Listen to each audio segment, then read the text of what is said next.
어제나 오늘이나 영원토록 변함없으신 복되신 주 예수 그리스도의 이름으로 여러분 모두를 축복합니다. 우리가 주변을 보면 육신적 장애로 어려움을 겪는 분들이 많이 있습니다. 그분들에게 소원이 무엇이냐고 묻는다면 그야 당연히 자기의 소원은 그 장애에서 벗어나는 것이라고 대답할 것입니다. 장애, 이 장애는 정말 장애입니다. 많은 고생을 하고 많은 어려움을 겪습니다. 오늘 본문에도 보면 시각장애인이 나오고 있습니다. 날 때부터 그는 앞을 보지 못했다고 성경에 말씀하고 있습니다. 날 때부터 보지 못했다.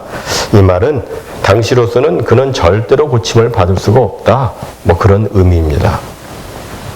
그의 나이가 얼마나 되었는지는 모르지만 그가 많은 사람들에게 널리 알려진 것을 감안해 보면 꽤나 오랜 세월 동안 아주 그 나이가 좀 지긋하게 된 그런 사람이 아니겠는가 이렇게 생각해 볼 수가 있습니다. 오랜 세월 동안 그가 고생을 했습니다. 앞 못 보는 고통, 이것은 당해본 사람만이 안다고 그 맹인은 정말 눈이 안 보여서 커다란 불편과 고통을 겪었습니다. 앞을 못 보게 되면 모든 행동에 제약이 따라오죠. 길을 가다가 돌부리에 걸려서 넘어지기도 하고 미끄러져서 자빠지기도 하고 또 웅덩이에 빠져가지고 다치기도 하고 나무나 이 벽 같은데 부딪혀서 정말 고생을 많이 겪습니다. 위험천만한 일들이 매일같이 그들에게 있다고 그들이 고백을 하고 있습니다. 그래서 이 시각장애인은 늘 남의 신세를 져야만 합니다. 요즘에는 개를 훈련시켜서 시각장애인을 돕게 하지만 예전에는 사람의 도움이 없으면 정말 살아가기가 참 어려웠던 사람들이 시각장애인입니다. 다른 사람이 배려를 해줘야만 겨우 살아갈 수 있는 사람들이 시각장애인들입니다. 그들의 고충이 얼마나 큰지 이것을 이해하려면 하루만이라도 그냥 눈에 안대를 하고 생활해 보면 그들의 고충이 얼마나 큰지 쉽게 체험할 수가 있습니다. 지금은 많이 바뀌었습니다만 예전에는 이 시각장애인에 대한 편견과 차별이 있었습니다. 제가 대학생 때로 기억을 하는데 하루는 여의도에서 화이트 케인 데이라고 하는 그런 집회가 있었습니다. 화이트 케인 다 아시죠? 시각장애인들이 짚고 다니는 그 하얀 지팡이 아닙니까? 그걸 짚고 오는 사람이 있으면 일반인들은 어떻게 합니까? 그가 잘 지나갈 수 있도록 길을 열어서 비켜줘야 되죠. 이게 이제 배려하는 것이죠. 그런데 이제 간혹 가다 보면 아주 못된 사람들이 그 시각장애인 앞에다가 일부러 장애물을 갖다 둬서 골탕을 먹이는 그런 일들이 있습니다. 정말 나쁜 사람들이죠. 그거 보면서 또 웃어요. 저는 그때 보면서 제가 어리지만 않았으면 그냥 와가지고 그냥 그 사람을 한번 그냥 때려줬을 텐데 그때 제가 어렸을 때 그거 봤습니다. 정말 나쁜 사람입니다. 근데 그런 사람들이 종종 있어요. 그런 사람들을 이제 계몽하고 선도하기 위해서 그리고 일반인들이 시각장애인에 대해서 마땅히 가져야 될 자세나 배려의 마음을 가르쳐주기 위해서 그런 이제 집회를 가졌는데 가서 정말 보니까 정말 안쓰럽고 불쌍했습니다. 그들에게는 그 실제적인 아픔이더라고요. 그것이 정말 고충이 대단합니다. 그런데 그들을 더욱더 마음 아프게 한 것은 뭐냐면 사회적인 편견과 차별 그리고 천대입니다. 오늘 본문 2절에서도 보면 제자들이 이런 질문을 하잖아요. 이 사람이 맹인된 것이 누구의 죄 때문입니까? 자기의 죄 때문입니까? 부모의 죄 때문입니까? 하면서 이 죄하고 결부시켜가지고 죄 때문에라는 거죠. 죄 때문에 하면서 보통 사람들에게는 말하지 않는 그런 차별적인 지금 말을 하고 있는 겁니다. 당시 유대인들은 장애와 질병은 무조건 죄 때문에 생기는 것이라고 오해를 했습니다. 하지만 다 그런 것은 아니죠. 우리가 지난주일에 살펴보았던 욥 같은 사람은 동방의 의인이었지만 그럼에도 불구하고 고난과 질병을 겪었습니다. 발바닥에서부터 정수리까지 종기가 나서 극심한 가려움으로 이 질그릇 조각을 가지고 몸을 벅벅 긁는 그런 질병을 그가 앓았습니다. 잘못한 것이 없는데도 동방에 제일 가는 의인인데도 모든 사람, 동방에 있는 사람 다 모아놓은 그 중에서도 넘버원 되는 신앙인인데도 그는 그런 병을 앓았습니다. 이런 사실을 안다면 혹시라도 어떤 사람이 고난을 받을 때, 장애나 질병이나 또는 사업 실패를 했을 때 그가 죄를 지어서 하나님께 벌을 받는 것이라고 함부로 정죄하거나 단정짓는 원시적 사고의 실수를 해서는 안 되는 것입니다. 그렇게 생각하는 것은 아주 원시적인 생각이에요. 그들은 정죄나 비판의 대상이 아니라 그저 사랑하고 도와주어야 될 대상입니다. 그런데도 제자들은 막 물어보잖아요. 이 사람이 누구의 죄 때문에 이렇게 됐냐고 하면서 예수님께 묻습니다. 이에 대해서 예수님께서 이렇게 유권 해석을 하십니다. 예수님이 말씀하시면 다 진리예요. 유권 해석입니다. 이것은 예수님이 이렇게 말씀하세요. 이 사람이나 그 부모의 죄로 인한 것이 아니라 그에게서 하나님이 하시는 일을 나타내고자 하심이라. 다시 말해서 모든 질병이 죄 때문에 있는 것은 아니라고 하는 말씀입니다. 이 사람의 경우에는 죄 때문에 이렇게 된 게 아니라 하나님의 하시는 일을 나타내기 위해서 그렇게 되었다라고 예수님이 말씀하셨습니다. 그럼 구체적으로 그 소경에게서 하나님의 하시는 일이 어떻게 나타났습니까? 하나님께서는 먼저 그 소경에게 자신의 사랑과 능력을 나타내셨습니다. 그래서 어두움 가운데 있던 그가 눈을 떠서 빛을 보게 되었고, 그리고 빛을 봄으로써 생명 되신 예수님을 또한 보게 되었습니다. 그리고 이런 그의 이야기가 성경에 기록되어서 대대로 전해 내려오며 하나님의 영광을 드러내고 있습니다. 지금도 그 사람 때문에 하나님이 영광을 받으십니다. 하나님의 영광을 위해서 그가 소경이 되었다, 이렇게 말씀하십니다. 그리고 이것과 더불어 중요한 것은 뭐냐면 그 소경이 예수 그리스도로 말미암아 빛을 보았듯이 이 세상 어두움 가운데 있는 사람들 역시도 예수 그리스도로 말미암아 빛을 보게 된다는 사실입니다. 이것이 사도 요한이 이 표적을 요한복음에 기록한 목적입니다. 누구든지 예수님으로 말미암아 빛을 보게 된다. 이게 중요한 포인트입니다. 그리고 여기서 또 한 가지 중요한 내용이 있는데, 그것은 간혹 가다가 장애가 있는 것 때문에 오히려 하나님의 영광을 더 크게 드러내는 경우가 있다 하는 거예요. 실제로 우리 주변에서나 역사에서 보면 장애를 극복하고 승리한 분들을 통해서 하나님의 영광이 더욱 크게 드러나는 경우가 많이 있습니다. 시각장애인의 경우를 예를 들자면 고전 중에 고전으로 알려지고 있는 존 밀턴의 신라권, 그리고 복락원. 이것은 존 밀턴이 실명을 하고 난 다음에 쓴 시입니다. 시력을 잃고 난 다음에 오히려 영안이 열려져서 그와 같이 위대한 작품을 그가 쓴 것입니다. 물론 그가 이제 글을 쓸 때 그의 딸들이 대피를 해주었습니다. 대피를 해주었는데 그가 사용하는 표현력이나 통찰력이나 이런 어떤 천재적인 창의성은 그가 실명을 하고 난 다음에 이게 빵 터진 거예요.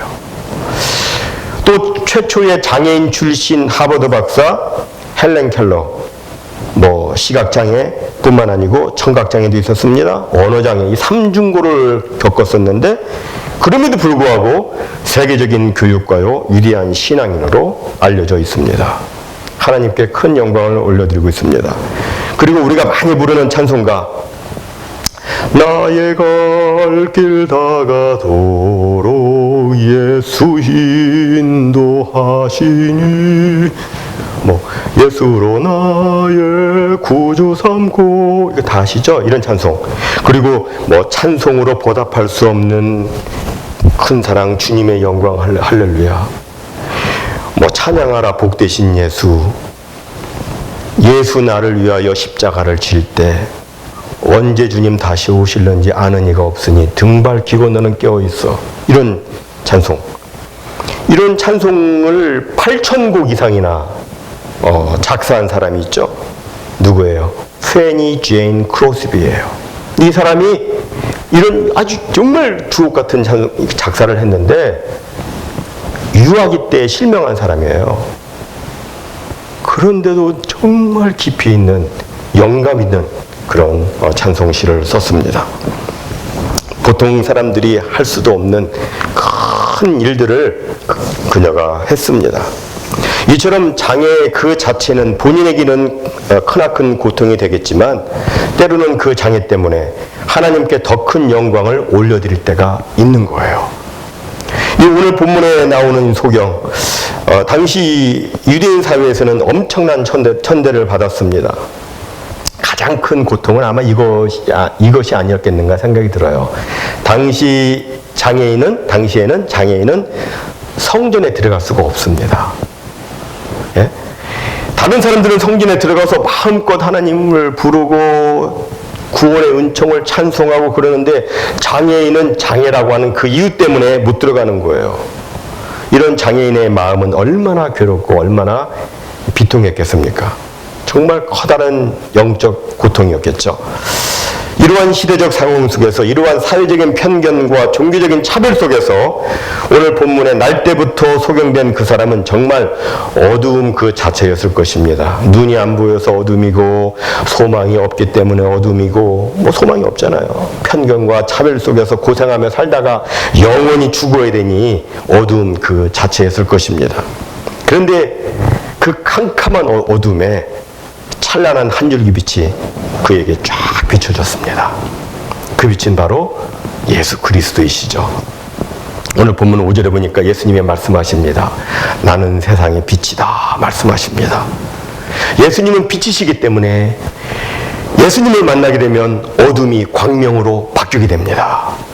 세상이 죄로 인해서 어두워지고 실패와 좌절과 낙담으로 어두워지고 소망 없음과 무기력으로 어두워졌다 할지라도 참빛으로 오신 예수 그리스도를 만나기만 한다면 밝은 소망 가운데서 승리하며 살아갈 수가 있는 것입니다.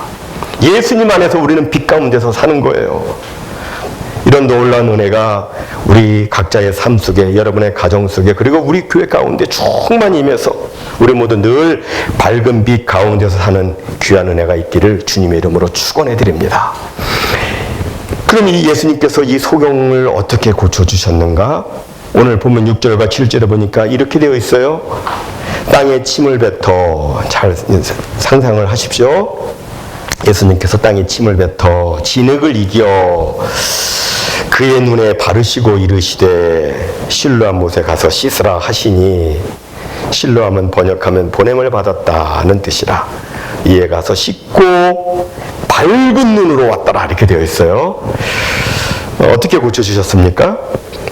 예수님께서는 먼저 그 소경의 치유를 위해서 침과 진흙을 사용을 하셨습니다.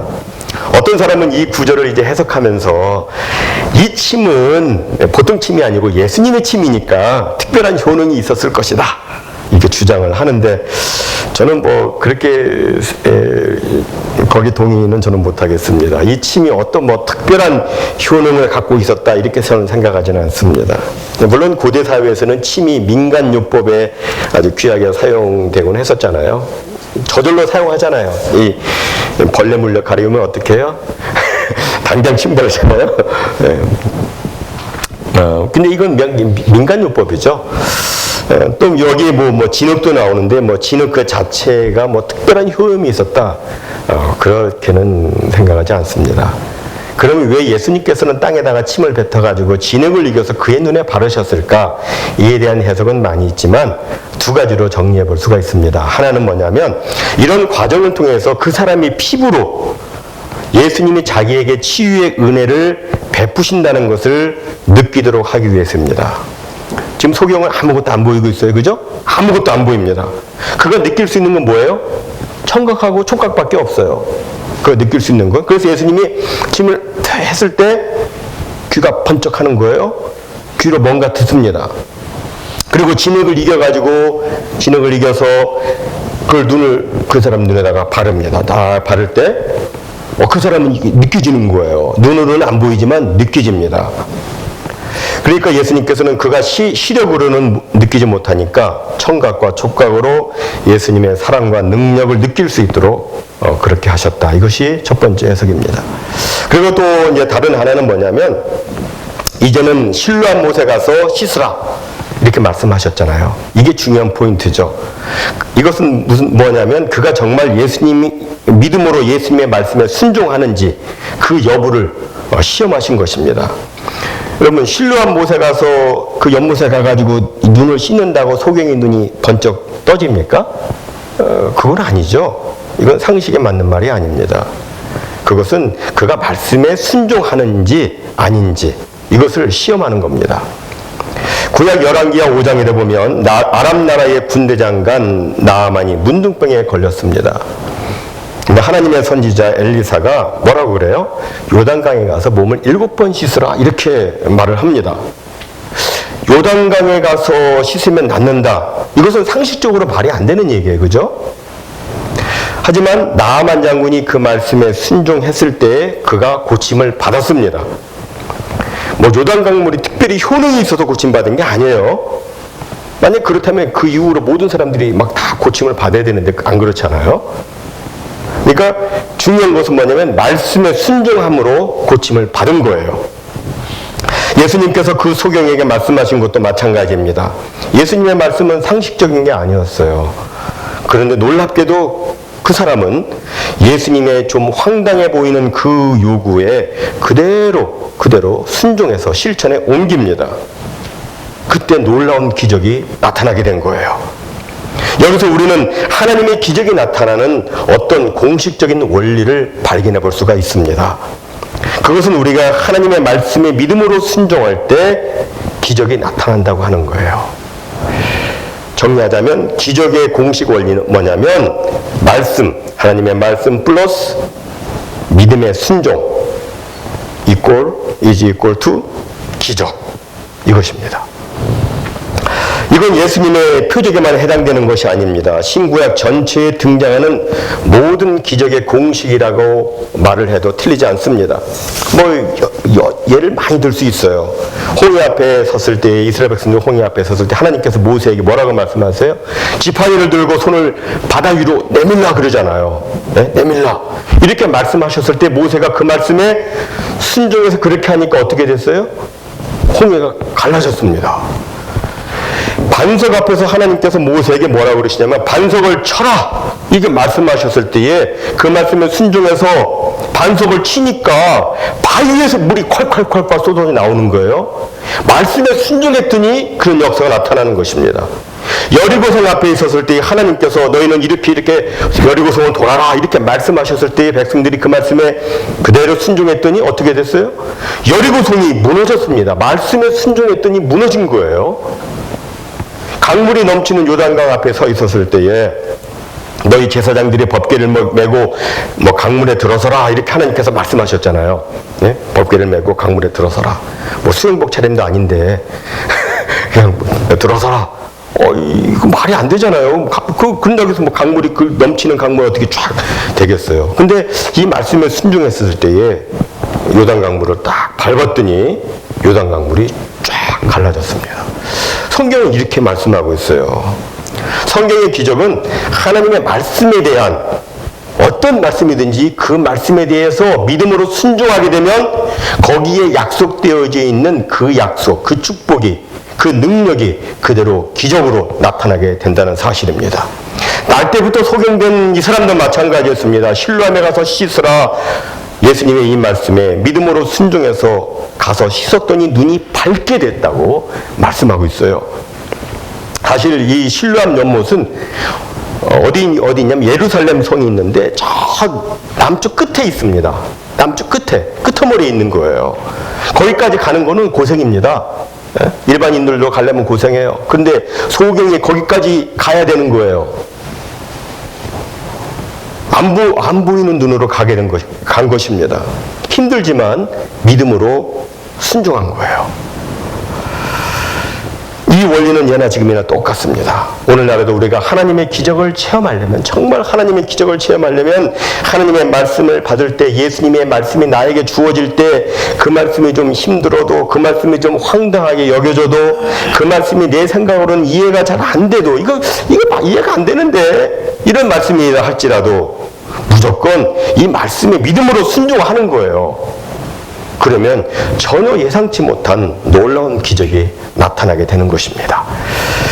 저는 우리 커넥트컷 사랑의 교회 모든 성도님들이 이런 기적을 체험하기를 간절히 소원합니다. 말씀대로 살아서 말씀대로 축복 축복받고 말씀에 기록된 약속된 이 기적을 체험하는 놀라운 역사가 나타나기를 주님의 이름으로 간절히 축원해 드립니다. 이제 마지막으로 그럼 우리의 소원하는 바가 이루어지고 난 다음에 우리는 어떻게 살아야 되는가? 우리의 소원하는 바가 이루어졌습니다. 그럼 어떻게 살아야 돼요? 응답을 받고 난 다음에 우리는 어떻게 살아야 됩니까? 이 문제를 놓고 잠시 살펴봅니다. 신앙생활은 구원받는 것도 중요하지만 구원받고 난 이후의 삶은 더 중요합니다. 구원 이후의 삶. 기도에서 소원이 응답받는 것도 중요하지만 응답받고 난 다음의 삶은 더 중요합니다. 뭐 응답받기 전에는 막 울며 불며 애걸복걸하고 그냥 막 하다가 응답받고 난 다음에 하나님을 향해서 감사하기는커녕 입을 싹 닦아버리고 그러면 안 되겠죠. 그렇게 되면 이제 그 인격과 그 믿음의 크레딧이 없는 거예요. 그런 사람은 그냥 그때는 막 주여 이러고서 응답 다 그러면 난 모르겠다. 이거는 크레딧이 없는 거예요. 그 다음에는요, 어려운 일이 있을 때 웬만큼 기도해도 응답받기가 쉽지 않습니다. 참 어려워요. 크레딧이 있어야 돼요. 이 점을 명심하고 우리는 구원 이후, 응답 이후의 삶에 진중해야 됩니다. 오늘 본문의 소경은 눈을 뜨고 난 다음에 어떻게 살았습니까? 예수님을 증거했습니다. 그리고 진실을 말했어요. 협박이 있는데도, 협박을 당하는데도, 욕을 먹는데도 그가 사실을 있는 그대로 말을 했다는 것이 아주 중요한 포인트로 나와 있습니다. 예수님을 증거를 했습니다. 오늘 우리가 읽은 본문에 나와 있지 않아요. 그렇지만 그 다음에 이어지는 말씀을 쭉 보면 그는 예수님 때문에 욕도 먹습니다. 그리고 내어 쫓김을 당하기도 합니다. 여기 내어 쫓겼다는 말은 유대교에서 출교를 당했다는 말이에요. 출교를 당했다. 유대인들에게 있어서 출교는 뭐냐면 단순한 어떤 뭐 신앙의 문제가 아닙니다. 출교는 사회적으로 매장당하는 거예요. 생존권이 박탈당하는 것입니다. 출교당한 사람은 공중회석에도 나갈 수가 없고 사람들은 출교 당한 사람 옆에 4규빗, 여기서부터 여기까지가 1규빗이잖아요. 그 4규빗 그 이상 접근하지 못하게 돼요. 한 1m 80은 거리를 두게 저 사람 출교당했다 그러면 가까이 못 가요. 그러니까 완전히 그냥 매장당하는 거예요. 그와 교제도 못합니다. 매매도 못합니다. 같이 음식도 못 먹습니다. 심지어는 그가 죽어도 시체를 치우는 것 대신에 죽으면 시체를 치우는 게 아니고 돌을 던져요. 그래서 그냥 그 돌무덤 만들어가지고 그렇게 합니다. 그를 위해서 우는 것도 금했습니다. 이게 유대인들의 출교입니다. 내어 쫓김을 당했는데도 그는 예수님을 증거를 하는 거예요. 이런 엄청난 결과 앞에서도 그 소경되었던 사람은 진실을 말했고 예수님 앞에 절을 하고 예수님을 그리스도라고 고백을 했고 그리고 예수님을 증거하며 살았습니다. 어떻게 그렇게 할 수 있었을까요? 그것은 그가 육신적 눈만 뜬 게 아니라 영적인 눈을 떴기 때문에 가능한 일입니다. 영적인 눈을 떴기 때문에 그는 이 세상에 그 협박이 보이는 게 아니고 하늘의 영광이 보이는 거예요. 이 세상에서 편하게 사는 것이 보이는 게 아니라 하늘이 보이는 겁니다. 영적인 눈이 떠졌기 때문에 그렇습니다. 하늘의 소망을 두고 그가 살아가게 된 것입니다. 그렇다면 우리가 예수님으로 말미암아 영적인 눈을 떴다면 영적인 눈을 뜬 사람답게 하늘을 바라보고 하늘을 소망하고 잠깐 있는 이 세상이 아니라 그 영원한 때를 바라보고 그 날을 바라보면서 우리가 살아야 되겠습니다. 만약 신자라고 하면서도 영적인 눈이 감겨진 채 하늘의 것이 아닌 이 세상의 것을 바라보고 이 세상의 것에만 매여가지고 산다면 그는 정말 신자로서 제대로 사는 게 아닙니다. 이 세상의 핍박과 죽음을 두려워하면서 이 세상에 매여 산다면 그는 진짜 신자로 사는 게 아니에요. 이 세상 두려워하면서 사는 게 아닙니다. 우리는 하늘을 바라보고 이 세상에 어떤 어려움이 있어도 어떤 핍박이 있어도 어떤 조롱이 있어도 어떤 수모가 있어도 그날을 바라보고 하늘 영광 바라보고 우리는 살아야 되는 거예요. 이게 신자의 마땅한 삶입니다. 영적인 눈이 떠지면 그게 가능하죠. 그게 보이니까 하늘나라가 보이니까, 영원한 것이 보이니까 그 영원의 때를 위해서 살게 되는 것이죠. 영적인 눈이 떠지면 육신의 눈을 뜨는 것보다도 더 기쁘고 좋습니다.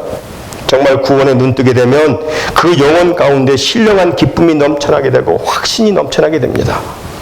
세상에 무서울 것이 없고 세상에 부러울 것이 없고. 여러분, 세상에 부러운 거 많이 있으세요? 그렇지만 하늘나라 바라보면 그거 아무것도 아니잖아요. 그죠? 뭐 초막에 살든 궁궐에 살든 그 어디나 하늘나라 예수님과 동행하면서 우리가 그렇게 사는 것입니다. 이것이 구원의 기쁨이고 천국의 감격입니다. 하지만 만약에 영적으로 눈을 뜨지 못한다면 육신의 눈을 뜬다 한들 그게 무슨 소용이 있겠어요? 무슨 유익이 있겠습니까? 이런 이야기가 있습니다. 인도에서 어떤 선교사님이 이제 선교를 하는데 그걸 다니는 길에 한 시각장애인이 있는 거예요. 시각장애인 거린이 있습니다. 늘 지나가면서 이렇게 보다가 하도 딱하게 보여가지고 무슨 좋은 방법이 없을까 생각하다가 그를 병원에 데리고 갔습니다. 병원에 갔더니 다행히도 그가 수술을 하면 볼 수 있다는 그런 진찰을 이제 받게 된 거예요. 그래서 선교사님이 막 이제 그 펀드레이징을 하는 거예요. 그래가지고서 돈을 모아서 그 사람한테 개안 수술을 해 주었습니다. 얼마나 좋았겠습니까? 뭐 기뻐서 펄쩍펄쩍 뛰면서 그냥 고맙다고 뭐 굽실굽실 거리고 그랬습니다. 그런데 한참 후에 다시 그 사람이 그 선교사를 찾아와서 항의를 하더라는 거예요. 이유인즉슨 뭐냐면 과거에는 앞을 못 본다고 사람들이 적선을 해줘서 생계에 지장이 없었는데 이제는 건강해졌다고 사람들이 적선하지 않는다는 거예요. 그래서 생계가 막막해졌으니까 이제는 선교사님이 책임을 지십시오. 이렇게 하더라는 겁니다. 정말 기가 막힌 얘기 아니에요?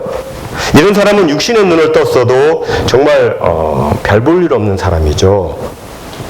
이 사람은 하나밖에 없는 인생, 그 짧은 인생 동안에 무엇을 위해서 어떻게 살아야 하는지를 전혀 알지 못하는 정말 불쌍한 사람입니다. 여러분, 이 사람은 어떻게 살아야 돼요? 그렇게 살 게 아니고 의미 있는 삶을 이제 살아야 되죠. 오늘 본문에 나오는 소경은 예수님을 증거하는 그런 의미 있는 삶을 살았습니다. 이것은 우리도 마찬가지입니다. 우리 인생은 단순히 무엇을 먹을까, 무엇을 마실까, 무엇을 입을까 이런 육신의 일만 위하라고 있는 게 아닙니다. 우리 인생은 영원히 가치 있고 의미 있고 후회하지 않을 일을 위해서 살아야 됩니다. 그 일을 위해서 살 때에 인생은 비로소 보람과 기쁨을 맛보게 되는 것입니다. 이제 말씀을 맺도록 합니다. 사랑하는 성도 여러분, 여러분은 왜 성령 하나님께서 사도 요한을 통해서 이 요한복음에 예수님의 6번째 표적으로 소경이 눈뜬 기적을 기록토록 하셨다고 생각하십니까? 왜 이 말씀을 거기에 기록을 했겠어요? 도대체 이 말씀을 통해서 우리가 무엇을 깨닫고 어떻게 살기를 기대하며 이 말씀을 기록하셨다고 생각하십니까? 그것은 바로 예수님은 세상의 빛이라는 사실을 보여주기 위해서입니다. 예수님이 빛이세요. 예수님 안에 있으면 우리는 빛 가운데 있는 것이고 어두움이 다 사라지게 되는 것입니다. 아주 중요한 포인트예요. 예수님이 빛이시다. 그리고 또 한 가지는 뭐냐면 이 소경이 예수님의 사랑과 능력으로 말미암아 그리고 말씀의 순종함으로 말미암아 영육의 눈을 떠서 의미 있는 삶을 살았듯이 우리 역시도 그렇게 살아야 한다. 이것을 보여주기 위함입니다. 우리가 부모로서 가장으로서 자녀와 가족을 부양하며 책임지며 사는 것 정말 중요하고 의미 있고 필요한 일입니다. 그리고 그 모든 일을 다 마치고 난 다음에 이제 남은 생에 이제 건강 관리나 하고 취미 활동이나 하면서 산다고 해도 뭐라고 할 사람 아무도 없습니다. 그가 기본적으로 해야 할 일은 다 했으니까. 그러나 그렇게만 살다가 만약에 마지막에 눈을 감으려 한다면 인생 어느 한 부분에 어딘가 모르게 부족하다고 하는 느낌을 갖게 될 것입니다. 이게 부족해. 그게 있어요. 왜냐하면 인생에는 자신과 가족을 위해서 사는 그 포션 말고도 남을 위해서 살아야 하는 포션이 있는데 남을 위해서 살아야 되는 그 부분이 있는데 그렇게 살지 않았다면 그것 때문에 눈을 감을 때 미련이 남습니다. 후회가 되고 그래요. 우리 인생은 포션이 있어요. 그 남을 위해서 사는 이 포션을 우리가 감당을 해야 됩니다. 이게 의미 있는 일이다라고 말씀합니다. 지금 우리가 살아가고 있는 이 세상, 정말 어두운 세상입니다. 문명이 있어서 아주 발달되어서 형광등도 더 예전보다 더 빛나고 모든 빛이 더 밝게 빛나고 있지만, 그러나 이 세상은 영적으로는 더더욱 더 어두워져 가고 있습니다. 정말 어둡습니다. 이 세상은 병들고 상처투성입니다. 다들 눈물이 있고 아픔이 있고, 얘기해 보면 조금만 돼도 아야 하시는 분들이 너무 많아요. 마음의 상처가 많기 때문에 정말 상처투성이에요. 이런 세상에 우리 예수님께서 빛으로 오셨어요. 이런 세상에 예수님께서 치유하기 위해서 오셨습니다. 그러니까 이런 세상을 예수님께로 인도해서 저들에게 예수님을 증거하고 저들을 치유 회복시켜서 하나님의 나라를 만들어가는 일에 우리가 쓰임을 받는다면 정말 우리는 인생에 있어서 큰 보람을 느끼게 될 것입니다. 오늘 이제 말씀을 맺도록 합니다.